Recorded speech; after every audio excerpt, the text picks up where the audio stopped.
भगवान राम के जन्म स्थान का मुद्दा हिंदुओं और मुसलमानों के बीच काफी लंबे अरसे से विवाद की वजह रहा है।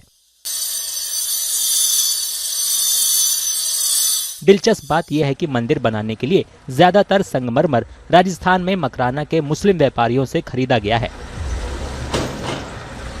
के इस छोटे से शहर के मुसलमान व्यापारी न केवल संगमरमर दे रहे हैं बल्कि अयोध्या में मंदिर के डिजाइन में भी मदद कर रहे हैं। नमस्कार, जनता पॉलिटिक्स में आपका स्वागत है।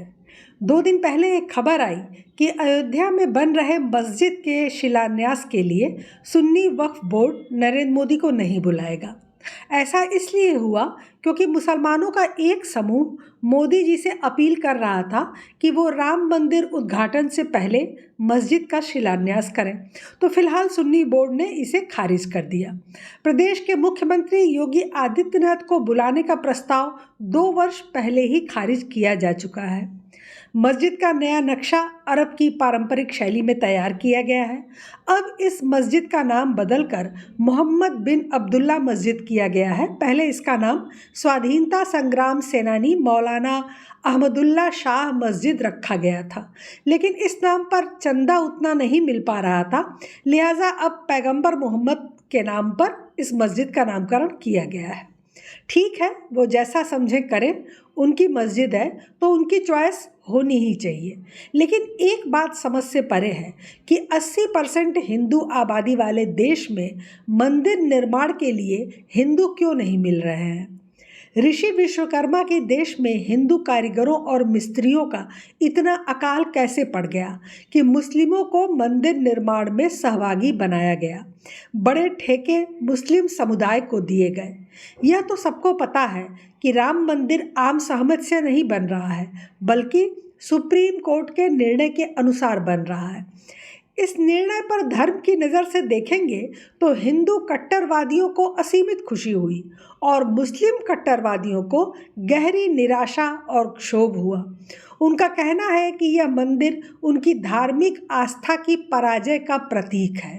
आपको याद होगा कि अयोध्या में राम जन्मभूमि पूजन के बाद मुस्लिम पर्सनल लॉ बोर्ड ने एक ट्वीट किया था, जिसमें उन्होंने लिखा था कि बाबरी मस्जिद थी और हमेशा एक मस्जिद ही रहेगी। हागिया सोफिया हमारे लिए एक बेहतरीन मिसाल है।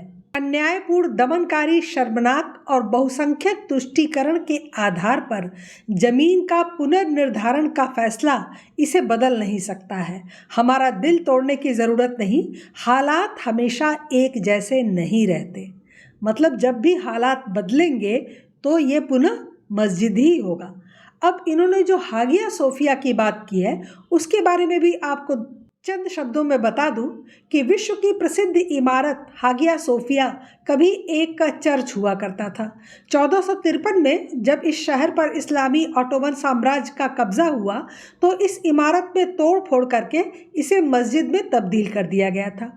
इसके बाद कमाल मुस्तफ़ा पाशा जो वहाँ पर थे 1934 में, उन्होंने मस्जिद को म्यूज़ियम में बदल दिया क्योंकि वो धर्म की जगह पश्चिमी मूल्यों से प्रेरणा चाहते थे। लेकिन तुर्की के कट्टर छवि वाले राष्ट्रपति जो अभी हैं तैयब एर्दोगान, उन्होंने सुप्रीम कोर्ट के फैसले के बाद हागिया सोफिया को एक बार फिर से मस्जिद में तब्दील कर दिया। एर्दोगान ने हागिया सोफिया के अंदर बैठकर नमाज भी अदा की। इस दौरान उन्होंने दुनिया भर में हो रही आलोचनाओं को भी अनसुना कर दिया था।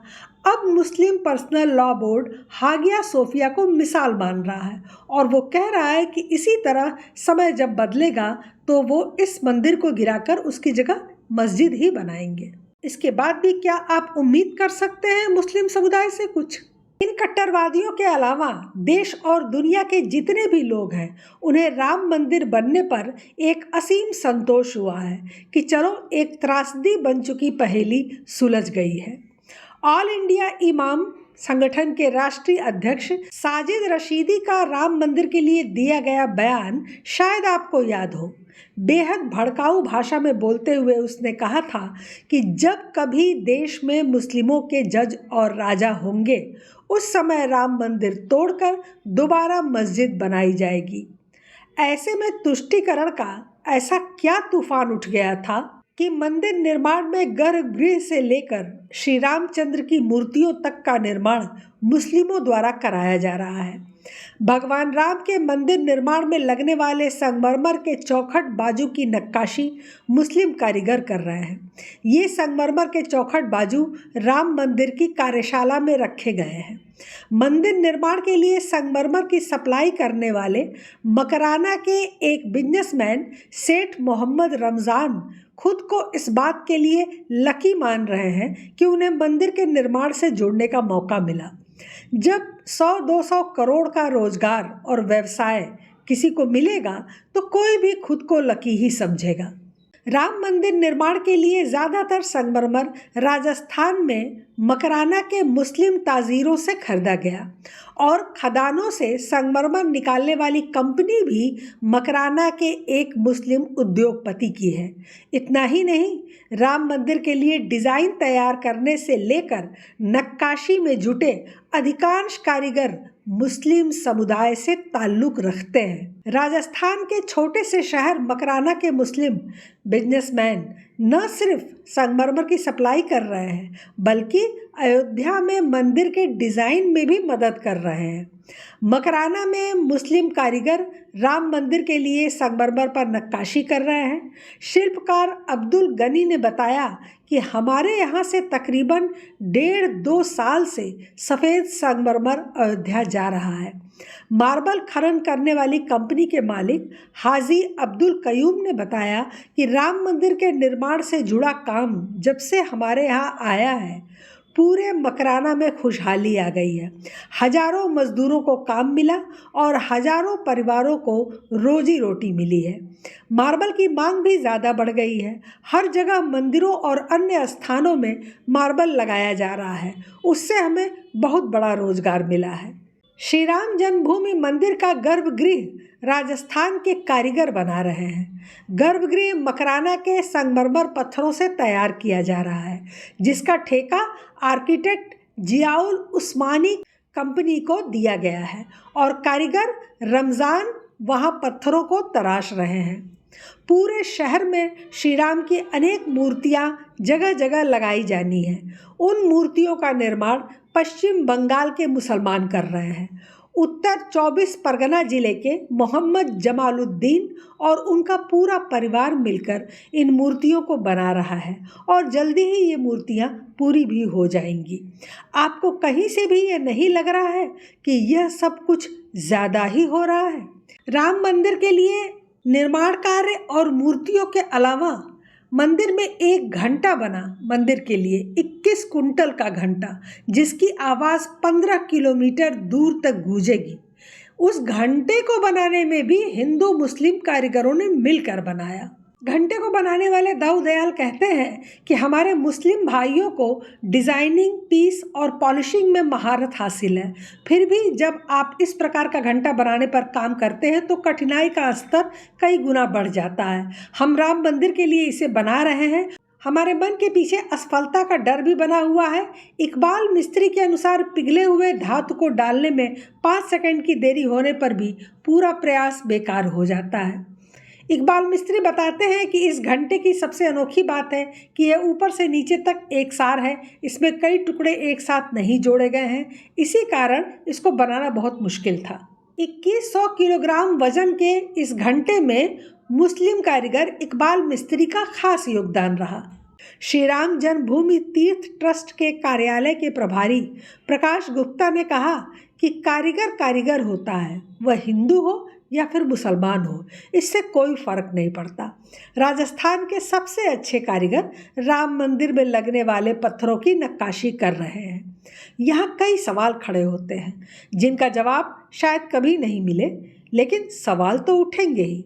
मुसलमानों में बुत पूजा या व्यक्ति पूजा की कुरान में मनाही है। यहाँ तक कि माता पिता गुरु किसी के भी पैर नहीं पूज सकते। मोहम्मद साहब ने खुद उनकी भी पूजा करने से मना किया था। यानी मुस्लिम धर्म केवल एक ईश्वर में ही, यानी अल्लाह में विश्वास रखता है। फिर किसी मुसलमान से राम मंदिर का निर्माण करवाना, मूर्तियाँ बनवाना कैसे तर्कसंगत है? कोई भी मुस्लिम दिल से अयोध्या में श्री राम मंदिर का या दुनिया के किसी भी कोने में हिंदू मंदिर का समर्थन नहीं करता। हाँ, दुनियादारी के तौर पर भारत में चंद मुसलमान श्री राम मंदिर का समर्थन करते हैं। पिछले दिनों आप सभी ने देखा होगा कि पाकिस्तान में श्री कृष्ण मंदिर, दुर्गा मंदिर, हनुमान जी के मंदिर तोड़े गए और मूर्तियों को नष्ट किया गया। बांग्लादेश में भी कमोबेश यही स्थिति बनी हुई है। आए दिन मूर्तियों को तोड़ फोड़ के फेंका जा रहा है और दुनिया की छोड़िए, भारत के हर मंदिरों पर हमला और तोड़ फोड़ इसी समुदाय द्वारा किया जा रहा है, पहले भी किया जाता रहा है। राम मंदिर के खिलाफ ओवैसी से लेकर तमाम मुल्ला मौलवियों ने अब तक विरोध और खुन्नस व्यक्त किया है। उनके बहुत से वक्तव्य सोशल मीडिया पर और गूगल पे मौजूद हैं। तो फिर सरकार और संबंधित संस्थानों ने ऐसे लोगों को मंदिर निर्माण में सहभागी क्यों बनाया? और सहभागी ही नहीं बल्कि बड़ी और प्रमुख जिम्मेदारियां उन्हें क्यों सौंपी? जिस देश में मस्जिदों का निर्माण और नक्काशी हिंदू करते रहे हैं और आज भी कर रहे हैं, क्योंकि उनकी उपलब्धता ज़्यादा है। हर गांव, हर शहर में हजारों हिंदू कारीगर उपलब्ध हैं, जबकि मुस्लिम बहुत कम हैं। स्वाभाविक है, क्योंकि उनकी संख्या 18 से 20% ही है। फिर राम मंदिर निर्माण में पूरे देश में खोज खोज कर मुस्लिमों को यह काम क्यों दिया गया? कुछ माह पूर्व श्री राम सेना के राष्ट्रीय अध्यक्ष प्रमोद मुतालिक ने अयोध्या में राम मंदिर के निर्माण के लिए नियुक्त मुस्लिम श्रमिकों और ठेकेदारों को बर्खास्त करने की मांग की थी। बेंगलुरु में प्रमोद मुतालिक ने कहा कि उन्होंने इस संबंध में कर्नाटक के पेजावर मठ के विश्व प्रसन्न तीर्थ स्वामी जी को एक लिखित आवेदन दिया है, जो कि राम मंदिर ट्रस्ट के सदस्य भी हैं। मुतालिक ने कहा कि अयोध्या में राम मंदिर के पुनर्निर्माण की कहानी हजारों हिंदुओं के खून और बलिदान से जुड़ी है। कट्टर मुसलमान आज भी दावा कर रहे हैं कि वे अदालत के फैसले की अवहेलना करेंगे और राम मंदिर को नष्ट करने के बाद फिर से बाबरी मस्जिद का निर्माण कराएंगे। श्री राम मंदिर के निर्माण में ऐसी क्रूर मानसिकता वाले समुदाय को शामिल करना उचित नहीं है। उन्होंने कहा कि श्री राम मंदिर सिर्फ एक इमारत नहीं है, यह करोड़ों हिंदुओं की भावनाओं का प्रतिनिधित्व भी करता है।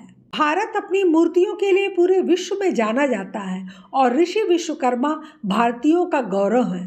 मुतालिक ने दावा किया कि श्री राम मंदिर कार्य के लिए मुसलमानों को नियुक्त करना विश्वकर्मा समुदाय का अपमान है, जिनकी मुख्य आजीविका ही मूर्ति कला है। श्री राम मंदिर निर्माण में शामिल मुस्लिम ठेकेदारों और मजदूरों को बर्खास्त कर हिंदू कारीगरों और मजदूरों से काम कराया जाए।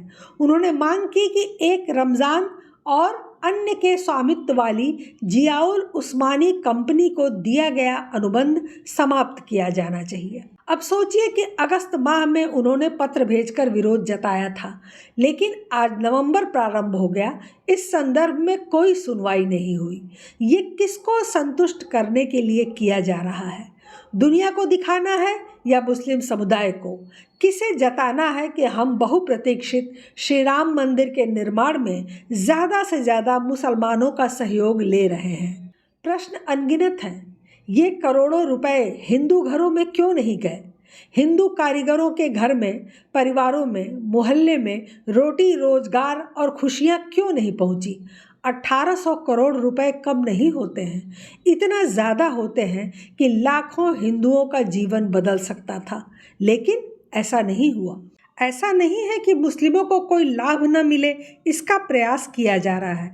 अयोध्या में रहने वाले मुस्लिमों को तो इस मंदिर का लाभ मिलना ही मिलना है, और वैसे भी वो बहुत प्रसन्न है इस बात से। उनकी उम्मीदें बढ़ी हैं कि राम मंदिर बनने से विकास की संभावनाएं बढ़ेंगी और यहाँ हमारे लिए रोटी रोजगार और बेहतर हो सकेगा।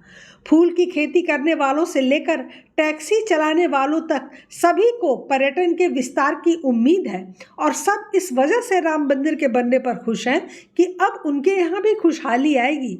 मुस्लिम समाज के लोगों को उम्मीद है कि अयोध्या में शांति का माहौल बना रहने से विकास की संभावनाएं बढ़ेंगी और रोजगार की संभावनाएं भी बढ़ेंगी। तो निसंदेह राम मंदिर बनने से मुस्लिमों को फायदा तो होगा ही, लेकिन उन मुस्लिमों को जो आज भी अयोध्या में रह रहे हैं।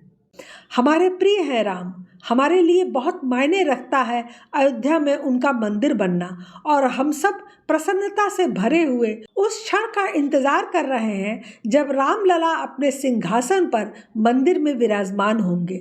लेकिन सरकार की इन कुनीतियों और तुष्टीकरण की नीतियों ने एक दाग तो लगा ही दिया है। विश्व हिंदू परिषद, श्री राम जन्मभूमि ट्रस्ट और भारत सरकार तीनों इसमें बराबर के भागीदार हैं, और इसके बाद यह तय हो चुका है कि भविष्य में भी हिंदू समाज ऐसे दंश झेलने के लिए तैयार रहे जहां उनका हक दूसरों में बांट दिया जाएगा और उन्हें बहलाने के लिए कोई झुंझुना पकड़ा दिया जाएगा। आज तुष्टीकरण देश का नासूर बन चुका है। कांग्रेस ने इस दानव को पाल पोस कर बड़ा किया और अब उसे मुफ्त की रोटियां खिलाकर मोदी सरकार हृष्ट पुष्ट कर रही है, जो भविष्य में हिंदुओं के लिए घातक साबित होगा, यह लिख कर रख लीजिए। फिलहाल आज के लिए बस इतना ही। हमारे चैनल को सब्सक्राइब करें, लाइक करें और शेयर करें। अपने विचार हमें कमेंट बॉक्स में ज़रूर बताया करें। धन्यवाद। नमस्कार।